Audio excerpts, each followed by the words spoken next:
All right. We did have something we missed.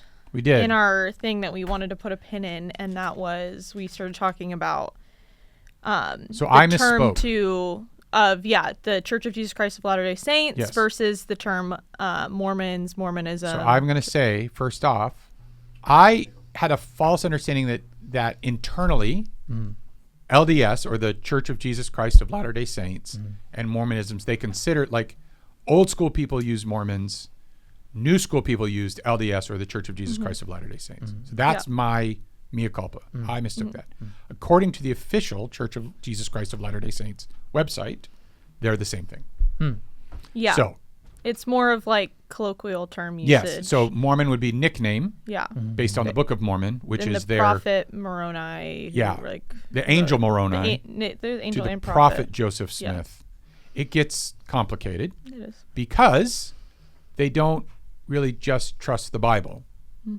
Joseph Smith in the late 1800s added a bunch of stuff and created his own religion, and a lot of people follow it, and it uses a lot of the same words as Christianity, but it is important to note as a side discussion, and I think it's critical, that no one in Orthodox Christianity would consider the Mormon Church or the LDS within Orthodox Christianity. Yeah. They would not be considered as the same type of Christian, or really even Christian in that way. So they use this term themselves, but we would say, there's some really big problems, and it's not little problems, right? It's not little problems like, oh, we have a little problem about, you speak in tongues, I don't. Yeah. Right. That's a little problem. Right. That So we do the whole branches of dogma, mainline doctrine, and Christianity. opinion. Yes. Right. We These separate. are at dogma levels. Right. Yeah. So is Jesus created or is eternal? Right. Right. So Mormonism would believe that Jesus is created. He's a son of God. He's a son of God, Not- and the brother Is of Lucifer. Lucifer, Right. so that they're both sons of God.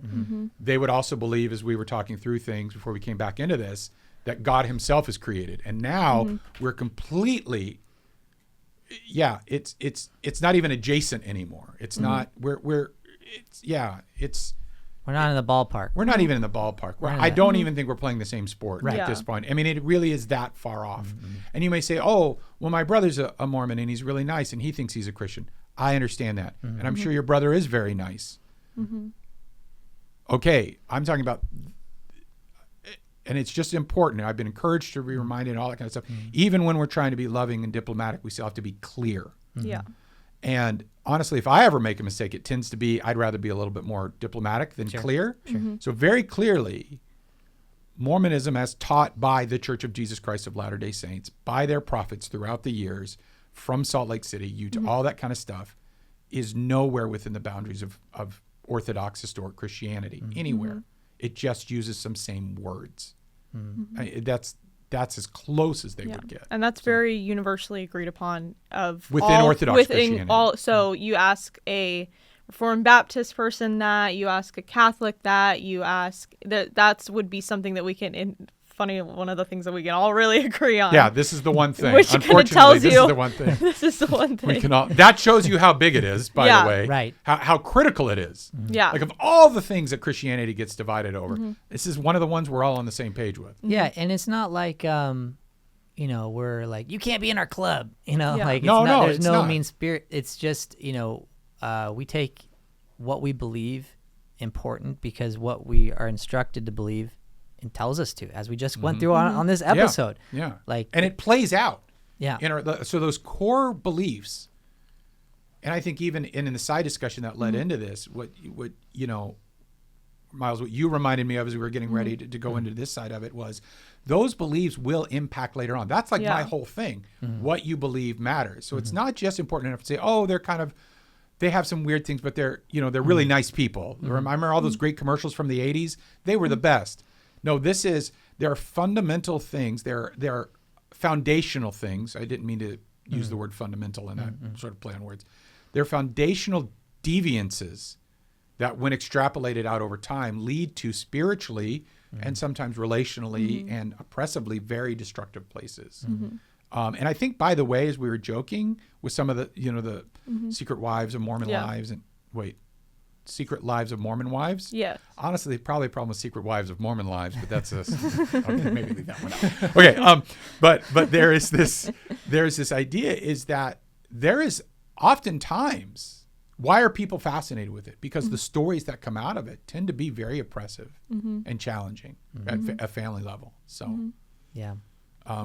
So, and I think it obviously has like a pop culture fascination as well, because it is a uniquely American. It was made here in the United States. It has a lot Made of in the USA. Yeah, made in the USA, upstate New York. You know, it's called the Burned Over District. Spiritually, it came from what's called the Burned Over District. But its roots are not Christian. I mean, even its founder's roots were not in Christian Orthodox practices. He was doing non-Christian things, then appropriated Christian terminology to try and justify them to build a following. Yeah. And that is heresy in the truest, most academically applied sense of the word. There are some really great resources that I found from a guy who is an ex-Mormon, like went on a mission, believed deep into his 20s, and he happened to also be a journalist and a video journalist, and he's made some very well done videos that kind of explain the history and the development of Mormonism and the writing of the Book of Mormon that are very informative, because he, and it also teaches you not only what the facts are of how this religion came to be, but also how those facts are used in the teaching and spreading of the religion, and how LDS members understand their religion. He does a really good job of explaining, okay, as a person that was Mormon, here's how I look, this is how my worldview was built. He basically breaks down his own personal worldview using history and journalistic. I think not all of his stuff I would share a link to, but these I think we'd be comfortable sharing a link to. Johnny Harris is who you're talking about. Another thing that's interesting, and just so for full disclosure, anyone who's still watching at this point, there's a discussion off camera before we got into this, because this is not our model. We openly admitted just an outright sort of breakdown of another faith. It's not we've been very deliberate. But I think one of the things it is true about it is, you brought this up, is the difference between what the church formally teaches in terms of like their on paper set of doctrines and what your neighbor actually believes. And what happens is, oftentimes, because we as Christian scholars have to deal with orthodoxy and heresy, and we have to understand, I may know more about what a Mormon doctrine, or we mentioned, we made a passing reference to Jehovah's Witness or this. I may know more as an outsider than what the everyday person is actually told. Did you know your religion believes this? Which that's the exact opposite of our approach. We're constantly asking the question, what do Christians really believe? We're constantly saying, did you know Christians actually, you think we believe this, did you know we actually believe this? Versus saying, don't worry about that. And there are some obviously very problematic teachings in Mormon history with minorities, women. There's really, really horrible stuff that's there. But I think it's just that. And so what I don't want is for the watcher, because this isn't a listener, the watcher to say, oh, I'm going to run over to my neighbor's house and say, did you know your religion believed this? Because they may be like, we don't actually, and now you're caught. So, it's, another thing too that I'd like to bring up is like there's also, they're on mission, right? Right, yeah. So they go around, knocking door to door. Yeah. And so I've had a couple of discussions with folks before, and it's just they may not even know. Yes. But they may be just instructed, on a couple key things. Like talking points, basically. Talking points, essentially. Yeah. They focus on morality, on family life, on the, they'll focus on those, but not realizing to get that eternal family, you can't believe in the Jesus of the Bible. You can't believe in the God of the Bible. You have to believe in the God and the version of Jesus that Joseph Smith taught you. So there's a love for your family that you want to endure. And then if you deny it, even more, if you deny it, you could lose your family for eternity. And it's very, it's really complicated. Is the mother God in Mormonism as well? Yeah, that is. Yeah, that was they have another a female deity. Yeah. It's God. Yeah, God's God wife. has a wife. God has a wife, basically. okay. Yeah, All that was a big, door Lois? to door. What's God's wife's name? Lois. It's Patty. I don't know. I was gonna. Hello, my wife Patty. No, just never mind. Yeah, Let's just I can't leave do that it. there. So, no. All right. It is though, but I think, yeah. So we went through a whole thing, and we decided whether or not to do this. And off of Miles' encouragement, I wanted to revisit it and try to have what I would hope would be a discussion about it that befits. Yeah. Because that befits the nature of what we try to do here in general. Yeah. Why? Because what we believe matters and how we express what we believe both matter. And that's one of the biggest things, is that Christians, we say, oh, I believe this, and we're just real turds about it. Or we're super nice and diplomatic, but we're never actually telling anybody what we actually believe. And so I thought it was beneficial to revisit the discussion and say, let's try to get both in there. Because again, the heart of this podcast is what you believe matters. And it's not okay. I will say this on the record. It's not okay to believe whatever you want. Right. You just can't, because what you believe matters, and it turns over time into those beliefs that drive behaviors, and your behaviors do matter, because eventually that behavior is going to contact with somebody else. And where is your belief system then? And so, plus we believe that there's an eternal reality, which is why Paul makes arguments about obscure doctrines like the resurrection. Does it really matter, Paul? Absolutely it matters. It just not enough. How do I want to say this without sounding too weirdly on my own? I believe in Jesus. I understand that. But the Jesus you believe in matters. Yeah, absolutely. Yeah. And you kind of have to believe in the right Jesus. He says to his disciples, who Yeah. do you say that I am? Yeah. Some people say that you're Elijah. Some people say John the Baptist. Others say They're not quirky. They're wrong. Right. And Jesus is so emphatic about it that when Peter starts to get it wrong, he says, "Get thee behind me, Satan." Yeah. He doesn't mess around with it, Yeah. So, Jesus is Lord. He is God. God raised him Yeah. from the dead, the resurrection, like all of those things, they do matter. And I think the reason we worked through this and kept going is because we do have to keep coming back to that point. You could say, oh, you're picking on Mormons. I'm not picking on Mormons. I know Mormons. Some of my friends are Mormons. I've had Mormons in my home. Like, what do you want me to say? What I'm saying, I play board games. Yeah. I've had a Pepsi while they didn't. I've done all of it. Right.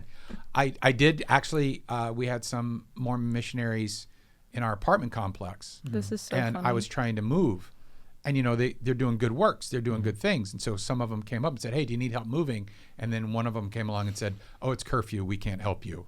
And I thought, well, that was not cool. So anyway, I'm like, you had a chance.